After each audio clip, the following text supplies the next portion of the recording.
There is this very weird, very online, very smug pro-baby movement happening right now. It is obvious that women who have children are going to be more fulfilled. Being a mother is the most important job in the world. I could have the greatest careers working for Elon, working in the White House. I had 3 kids in 4 years.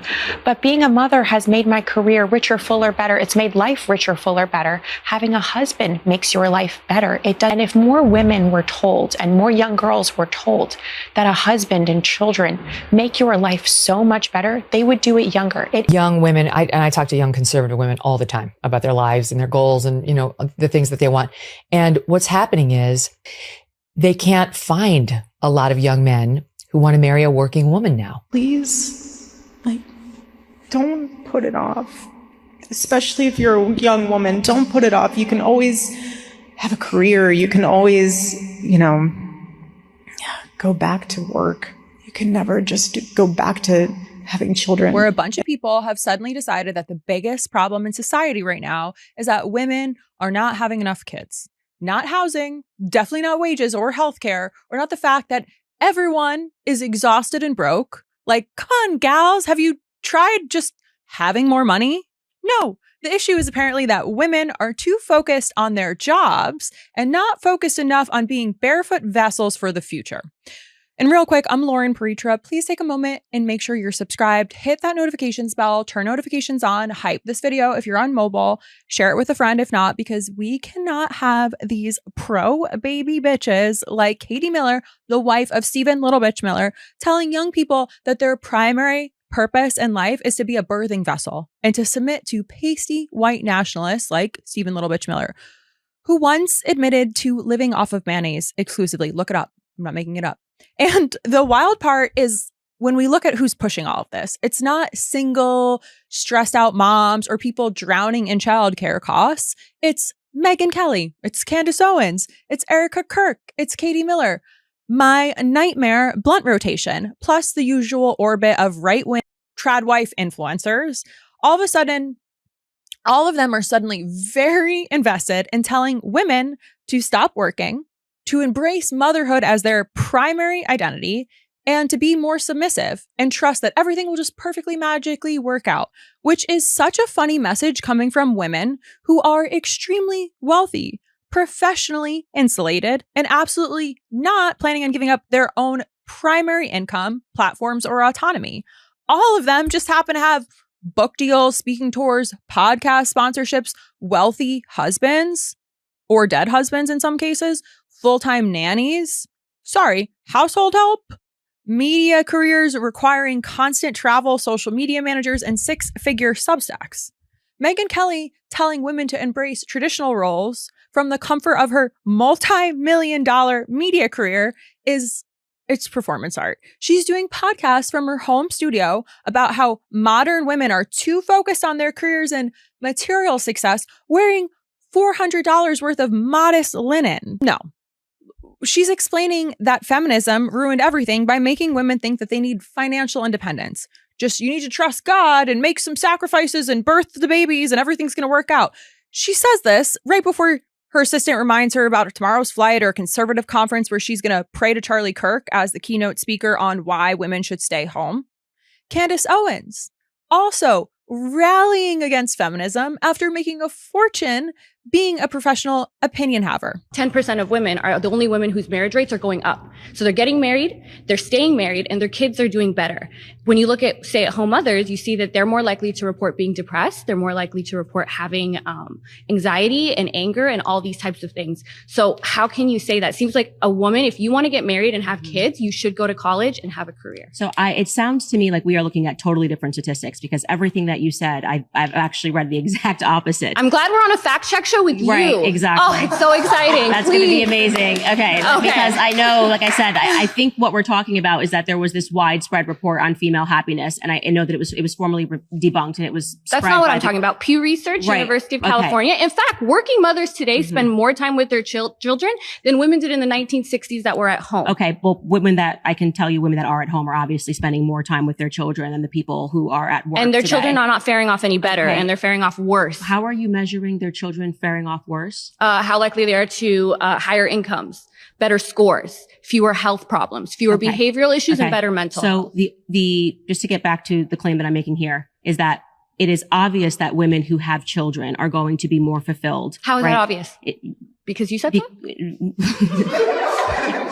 No, it's not obvious because I said so. It's because when you look at all the statistics in terms of women who are choosing not to have families, they are, as the person who just sat here before you mentioned, they are suffering from more depression. They're suffering from more anxiety. When you look at you can't people just who say voluntarily don't have children, no, I'm not saying that, but that's not true. Okay, it is true. It is actually true that women who are choosing their careers over starting families are finding themselves leaning more onto medicines like Xanax, anxiety-inducing medicines, and depression because they suspended that time frame where women really should be looking to find a partner and to start a family because they were instead pursuing their careers. Then why are they better off? It is a dishonest, it is totally a dishonest narrative that men and women want the same things out of life. We don't. We absolutely do not want the same things out of life. In fact, we don't even measure success the same.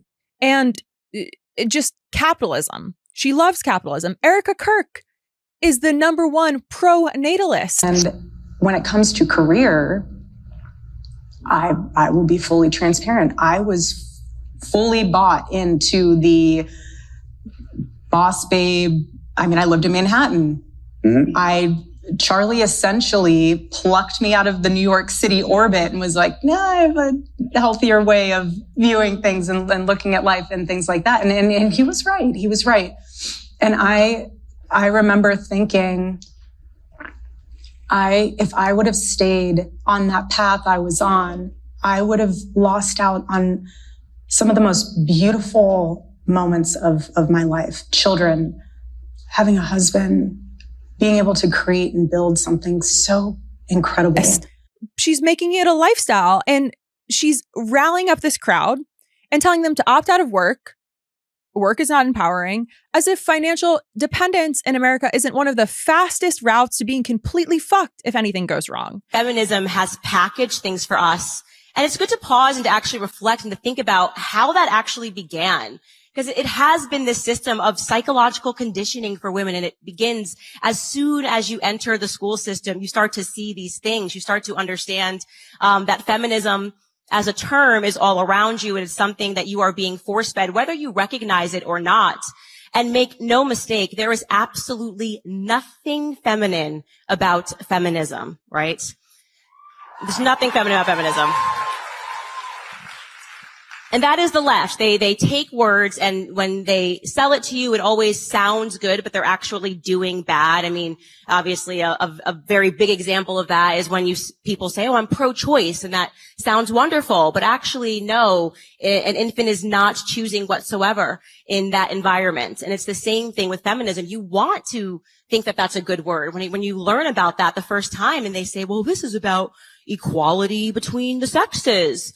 And no, it's not. It is absolutely not about equality between the sexes. Actually, what feminism is it is about disturbing healthy relations between the sexes.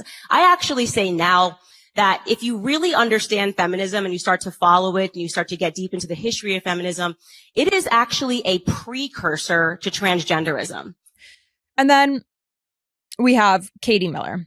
You have 3 under the age of 5, and you're still doing it all. You worked at the White House. You worked for Elon Musk. Now you have your podcast. It doesn't inhibit your career. In fact, it ignites gasoline to the fire.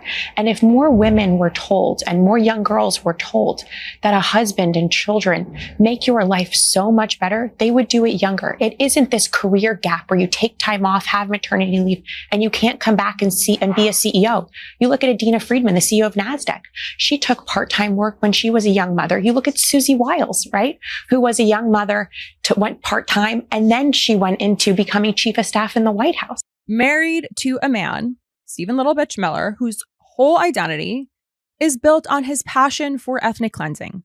The beauty of motherhood, right? The cognitive dissonance is top-notch. Now, you might be thinking, surely these people advocate for policies that would make it financially viable for average families to have more children. No, this is not how they approach things. Universal health care? Absolutely not. That sounds like socialism to me. Paid parental leave? Ew, no. Just birth them and send them back, even if they had major surgery immediately. When it comes to affordable housing, there's POV is, how about don't be poor instead? And then when it comes to higher wages, they just say that's what your husband's for. Universal health care, they'll be like, oh no, that's communism. What they all share is this fantasy that if women just stop working and start having babies, the rest will sort itself out. Healthcare bills, who? The husband will earn enough. The government will help. The community will step in. God will Venmo you. None of this is explained, funded, or backed by any evidence or data. So if it sounds soothing, maybe you've never had to Google the average cost of daycare and then stare at a wall for 10 minutes afterwards. Meanwhile, the same people either oppose or downplay literally every single policy that would make having kids easier for normal people. Look what they did to Mandani. So the message ends up being, just have babies. Don't ask for help. Don't expect any help. Just baby it up. Create the next generation, but do so on a hard focus mode. And if you struggle, that's a personal failure. Just have more money. It's not the system's fault. It's not the government's. The platform that they all have, Instagram, TikTok, YouTube, stories of someone in serene morning routine, probably filmed by their assistant, while having their children play peacefully, managed by their nanny, in their sprawling home, purchased with family money or conservative think tank funding, whoever's bankrolling this pro-baby bullshit, where they have enough time to bake sourdough and contemplate the collapse of fertility rates. When my uncle was president, the fertility rate in this country was 3.5%. Today, it is 1.6%. The replacement rate, in other words, the amount of fertility that you need in order to keep your population even, is 2.1%. We are below replacement right now. That is a national security threat to our country. And we know why this is happening. And President Trump is addressing the root causes through his MAGA agenda of reducing endocrine disruptors, the exposure to chemicals that decrease fertility. Today, meanwhile, the average American woman is trying to figure out how to afford her $2,000 rent, how to figure out her student loan payments, her health insurance premiums, which are through the roof, and maybe possibly eventually think about having one kid if she can save enough money for 3 months of unpaid maternity leave. But of course, the real problem is she's just been brainwashed by liberal feminism into wanting a career instead of just naturally designed to fulfill her biological destiny. The funniest part is that we actually have the data on this, but we're ignoring it because it's unfavorable to the grift. Countries where people get paid leave, subsidized childcare, and healthcare, they do have higher birth rates. When raising a child doesn't mean financial ruin, more people are likely to do it. Shocking. Crazy how that works out. But instead of learning from that, American pro-baby or pro-natalism has decided that the problem is women's attitudes, that they're way too independent, they're way too ambitious, and too willing to gamble their entire futures on vibes and a man. You know what's wild? These women aren't wrong that there's something broken about modern life, making it harder to have families. They're just so fucking wrong about what's actually broken and who broke it. It's not the women getting too ambitious. It's that wages stagnated while costs have exploded. It's that healthcare got tied to employment. It's that childcare costs more than college. It's that housing became an investment vehicle instead of a place to live. It's that we built an economy that requires two incomes to achieve what one income brought in 1970. Then we told women they're too selfish for wanting to work. Just go baby it up. But addressing these things would actually require advocating for policies that their donors hate. It's much easier to blame communism, socialism, feminism, any ism, and tell women to make better life choices while you're on your way to tape a podcast about how you're doing motherhood the right way. Authentic, traditional motherhood sponsored by a VPN company. And then there's this unspoken assumption that everyone is secretly rich, or at least about to be. Like, if women just surrender their traditional roles, the money will appear. God will Venmo you. Jesus Christ himself, which is hilarious in an economy where one medical emergency can wipe you out entirely. One bad relationship can leave you stranded with no income and no safety net. Telling women to give up their economic independence in this system isn't wholesome or brave. That's totally reckless. Also, notice how the sacrifice is almost entirely one-sided. Women, you got to submit, you got to reproduce, you got to sacrifice, while men are just encouraged to exist. Traditional gender roles without the traditional obligations. Funny how that works out. Submission with no expectations of men to show up. Babies without infrastructure. Risk without protection. It's a raw deal. The real giveaway that this movement is totally bankrolled and not actually about policy is watching what happens when someone suggests actual support for families. Suddenly it's, whoa, don't get all crazy. We can't be incentivizing the wrong people to have the wrong babies. And then it becomes, it's the personal responsibility of that woman. And that's not the role of the government. The role of the government is to fund wars in Israel. Duh, they have universal health care. Oh, so you want to have more babies, but you don't want to make it economically viable for people to have babies or to keep the existing babies alive. You want women to stay home, but you don't want to advocate for the wages that would make single income families possible. You want traditional family structures, but you oppose every policy that would actually make them possible. Cool. Very cool. Sounds like a real serious Megyn Kelly movement. And this isn't just a content vertical to them. The funniest part is that all these influencers are literally doing what they're telling other women not to do. They're building their own brands. They're monetizing their platform. They're hiring help so they can work. They're traveling for their careers. Let's look at freaking Erika Kirk. She's been on a whirlwind tour. They're financially independent or becoming so. They're just doing it while talking about how women shouldn't do these things. Very bad. It's brilliant, really. They found one career where you can be a working woman while making money telling other women not to be working women. And if this video has expanded your perspective, please take a moment to subscribe, turn notifications on. I'm Loren Piretra. The only way we can combat these voices is by lifting up other voices like yours truly. We'll be back with more.